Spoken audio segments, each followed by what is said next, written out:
ఇండియాలో ఆహారపు అలవాట్లు మారుతున్నాయి. కుటుంబాలు తమ ఆదాయంలో 50% కంటే తక్కువ మొత్తాన్ని ఆహారం కోసం వెచ్చిస్తున్నాయి. ఇదేదో పెద్ద ఘనకార్యంగా పాలక వర్గాలు చెబుతున్నాయి. ఇంతకన్నా సిగ్గుచేటు వ్యవహారం మరొకటి ఉండదు. ప్రధాని ఆర్థిక సలహా మండలి విడుదల చేసిన కార్యాచరణ పత్రం వర్కింగ్ పేపర్స్లో ఈ విషయాన్ని ప్రస్తావించారు.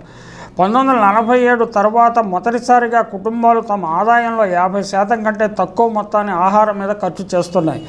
ఈ తగ్గుదల అన్ని రాష్ట్రాల్లో, కేంద్రపాలిత ప్రాంతాల్లో, పల్లెల్లోనూ పట్టణాల్లోనూ చూడవచ్చు. ఈ పరిణామాన్ని బట్టి ఇండియా ఆర్థికంగా అభివృద్ధి సాధించిందని భావించవచ్చునని ఈ సర్కారీ ఆర్థికవేత్తలు చెబుతున్నారు. ప్రజల్లో కింది 20% జీవితాల్లో ప్రభుత్వ విధానాల వల్ల గుణాత్మకమైన మార్పులు వచ్చాయని వారు చెబుతున్నారు. ఆహార ధాన్యాలు ఉచితంగా ఇవ్వటం వల్ల ఇది సాధ్యమైంది. కానీ ప్రజల ఆదాయాన్ని, ఆహారపు అలవాట్లను, ఆహారంపై ఖర్చును, ప్రజల జీవన ప్రమాణాలను అంచనా వేయటానికి కొన్ని అంతర్జాతీయ ప్రమాణాలు ఉన్నాయి. ఏ కుటుంబాలైతే తమ ఆదాయంలో 15% మాత్రమే ఆహారం కోసం ఖర్చు చేస్తాయో ఆ కుటుంబాల ఆదాయ పరిస్థితి సంతృప్తికరంగా ఉన్నట్లు,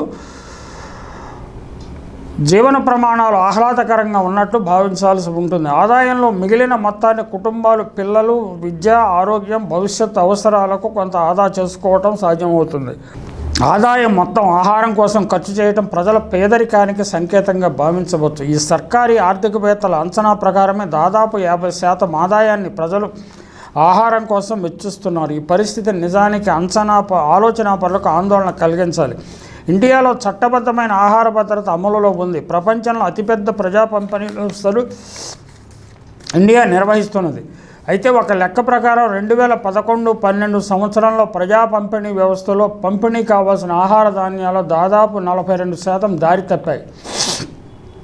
అలా దారి తప్పినా ఇండియాలోనే ఇతర ప్రజలకు అందుబాటులో ఉంటాయన్న వాస్తవాన్ని మర్చిపోరాదు.